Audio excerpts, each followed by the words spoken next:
In this video, EP tells me to use my mask in my own yard. You won't stop cold calling a printing company to sell us printing unless I agree to set up a meeting with one of your reps? Okay then. And EM pushes me in my wheelchair away from my family. EP tells me to use my mask in my own yard.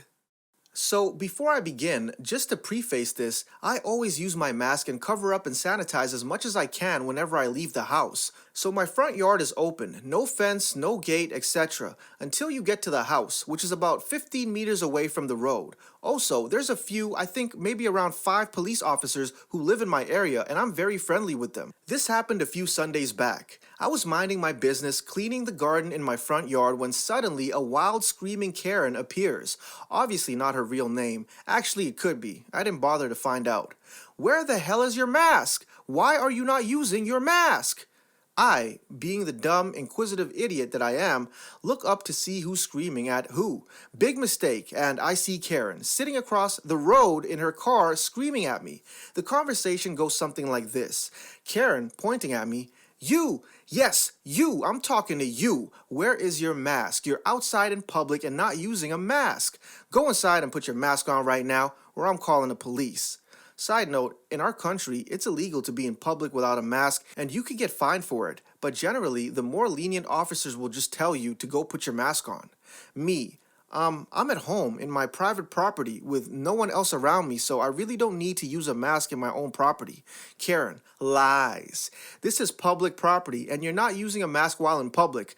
I'm calling the police, and you'll get arrested right now. Me, sure, go ahead, call them. I'm very clearly in my own property, with the closest person being you, and you're like at least 20 meters away from me. Turns around and continues to clean. Karen, no. I see someone behind you, also not using a mask. My mom clearly inside the gate. I'm calling the police right now. So, I'm not sure if she really did call the police or not, but like 5 minutes later, one of the police officers from my area drives past in a branded vehicle. Karen, jumping out of her car without a mask. "Police, stop! Please, arrest these people. They're in public without masks on." P.O. Who? I don't see anyone apart from you not wearing a mask. Karen, those people right there across the road. They're not using masks and are in public. I demand you arrest them. She screamed that. P.O. Ma'am, you can clearly see that they're in their own yard, so unless you want a ticket for not using a mask and possibly infecting me, I suggest you jump back into your car and leave. Karen, what? No, I don't have the virus, and they're in public. If it was a private property, then why don't they have a fence? P.O. Ma'am, this is the second time I'm asking you to go back into your car, and it's completely their decision if they want to have a fence or not. Karen, no, I demand that you find them or arrest them or something. They're not using masks in public. It's against the law. P.O. Ma'am, seeing as you're refusing to put your mask on or go back into your car, I'm going to have to write you a ticket. Please give me your driver's license. Karen, what? No. They're the ones who are breaking the law. Why are you writing me a ticket? I'm not sure what happened afterwards because I decided to go inside, but from what the P.O. told me, he wrote her a ticket for driving without a license and not using a mask, and waited until someone who had a license came to pick up Karen and her car. You won't stop cold calling a printing company to sell us printing unless I agree to set up a meeting with one of your reps? Okay then. I'm not sure if this quite counts as malicious compliance, but I was just doing what they wanted me to do, so I guess it fits. In the mid-2000s, I worked for a small printing company. Our commercial work was on large lithographic machines, but we still had office printers and a number of staff who knew a lot about them. I don't think a single one of our office printers had been purchased new or even working. The owner just bought job lots of broken office printers for not a lot of money and then Frankensteined them into working ones. We didn't often buy printer paper because we just cut leftovers from the factory to suitable sizes for the office.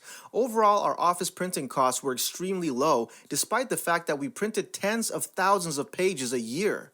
I was a general office dog's body. Among many duties was fielding calls for the director. He would never take calls from cold callers, and I was allowed to describe myself as whatever job title they wanted to hear to deal with them. An office printing management service had got our number. They were offering a completely managed service where they loaned the machines, supplied the consumables, took care of everything, and you just paid per print. Great for some companies, expensive and unnecessary for us. When they first started ringing, I kept telling them, sorry, we aren't interested. Please remove us from your list. Or, we're a printing company. We don't need managed printing services. Please take us off your list. This must have gone on for months, and I was getting annoyed that they wouldn't take us off the call list, and I started spending more time trying to explain to them why it was pointless and a waste of both our time to keep ringing. I explained the information above, but the caller was convinced he could save us money regardless of all of that. I guaranteed him he couldn't, as I doubted we paid more than a penny a page. Naturally, he didn't believe me. As far as he was concerned, if I was answering the phone, I was the office junior. No one important answers the phone who had any idea how much printing actually cost, and just too stubborn and or stupid to put him through to someone that mattered. And if he persisted, eventually he'd get through to the right person who would reward him with a juicy contract. This same conversation was had at least once a week for the next month or two. He's desperate to let me set up a meeting. Besides, he says can take us off the list once he's set up a meeting with a decision maker. Right, fine, sure. You can book a meeting for your reps, but I guarantee it will be a complete waste of their time. I scheduled them a meeting with the office manager, me, on a Friday afternoon when I'm the only one in the office, so I won't be too busy and it'll be a diversion. The reps arrive. I show them into the office. They are clearly thinking we spend a lot on printing because we have so many damn printers, and I gave a rough idea of how much we get through in the office. They give me their enthusiastic spiel about all the advantages, focusing on the costs. They want to sit down with the figures and see what they can save us. Do I know what we spend at the moment? Paraphrase conversation. Me, not completely sure. Think it's around 100 to 200 pounds a year. Rep, nah, it'll be a lot more than that with the amount of printing you do. Is that just the paper? Me, no, that's just ink and toner. Rep, looks skeptical. Well, there's the paper too. Me, to be honest, we mostly cut down leftover paper from the factory, or sometimes suppliers give us a few cases for free.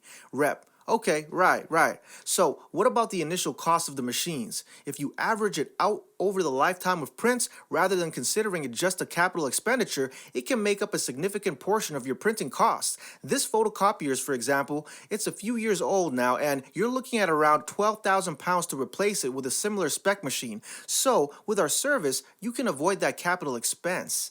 Me, the owner buys them broken and repairs them. Most of the printers only cost a few quid, except the photocopier, which I think costs 700 pounds. Rep, right, so when you need to replace it, me, I hazard to guess he'll do exactly the same thing. Rep, and the ongoing maintenance costs? Me, straight face. Rep, then there's the cost and lost productivity of downtime to consider. He is trailing off at this point. It's clearly part of his rehearsed spiel, but he can also see downtime isn't an issue when we bizarrely have more printers than computers. There's absolutely no point of us being here, is there? Me, no, I'm afraid not. That was repeatedly explained to the guy who set up this meeting. But he said, your company won't stop cold calling until we agreed to a meeting, so here you are. The reps agreed it is a complete waste of time, have a bit of a frustrated laugh about the call center, and say it's not the first time they've been sent to completely pointless meetings because the call center folks get their commission based on the quantity, not quality, of the meetings they set up. They don't bother giving me their quote. I never heard from the company again. EM pushes me in my wheelchair away from my family. A few years ago, I was living in Vegas and an EM literally wheeled me away from my family. I have a number of health issues, and after a few botched surgeries and neurological damage, I was bedridden. I never left my house/bed except for doctor appointments. I hadn't been out at all for 2.5 years. I had worked really hard on my daily physical therapy and my balance had greatly improved. My family came out for a visit. My husband was stationed at Nellis, and I was so excited to surprise them with my improvements. I could stand and walk and was actually wearing pants. To celebrate, I wanted to go see the fountains at the Bellagio. For most people, this is a nice outing, but for me, this was years in the making. I was nervous I might get overtired and lost in the fast moving crowd, so we had to bring my wheelchair. We knew the schedule for the fountains and arrived super early to secure a spot in front where I could see from my chair. It was such an important moment for all of us. We lined up by the fence, and no sooner did the show start, I felt this jerking on my wheelchair. I thought maybe someone had tripped on me, and I immediately looked up to apologize. I was pretty self conscious and ashamed of being out in a wheelchair in such a big crowd. When I glanced up to apologize, I see this woman with a small child on her hip using one hand to literally pull me away from the fence. Because she was only using one hand, she spun me completely around to face the street. I was stunned. I could hear everyone reacting to the fountain show, and here I was looking dumb, awkwardly facing a bunch of strangers. I yelled for my husband, but he couldn't hear me over the noise. I looked behind me, and this woman had plopped her child up onto the guardrail, never made eye contact with me, never said one word to me, and had treated me like a piece of luggage. I tried to stand up, but the people around me had crowded me so much I didn't have room to push my chair back enough. I desperately looked around at the strangers in front of me, hoping someone who had seen what happened would help. It then dawned on me that this was a huge family/friend group. They all began nudging me aside, further and further away from my family. It all happened so fast, I found myself pushed into the walking area where people who weren't stopping to watch the fountain show were quickly trying to walk past. People couldn't see me through the crowd and were stumbling over/past me. I couldn't see my family anymore, and I was trying hard to push myself up out of my chair the way my physical therapist had taught me. I feel someone grabbing my chair again, and I panicked. I start yelling, "No, please, no!" and then realized it was my husband. He had glanced to check on me and to take a picture of me being out for the first time, and I was gone. He had to fight his way through the crowd, the same family group, to find me. I burst into tears. I don't know why, but it was like all the trauma from the last few years hit me all at once. I told him they had pushed me away, and after putting it together, my husband was pissed. He turned to this group of people and demanded to know who had pushed me away. By this time, the fountain show was pretty much over. The group initially just ignored my husband like they had me, until I pointed out the woman with her child as the culprits. My family confronted her, nicely I might add, and tried to explain why a wheelchair is an extension of a person, etc. She at first pretended like she didn't speak English, but I had heard them talking amongst themselves in English while they pushed me into the walking area, and I told my husband as much. She then gave up the act and told my family about how I was in their way and probably couldn't see anyway, and the man with her claimed in a raised voice that in their country they don't take their shameful family members out in public. To which my husband responded, "If that were true, none of you would be here."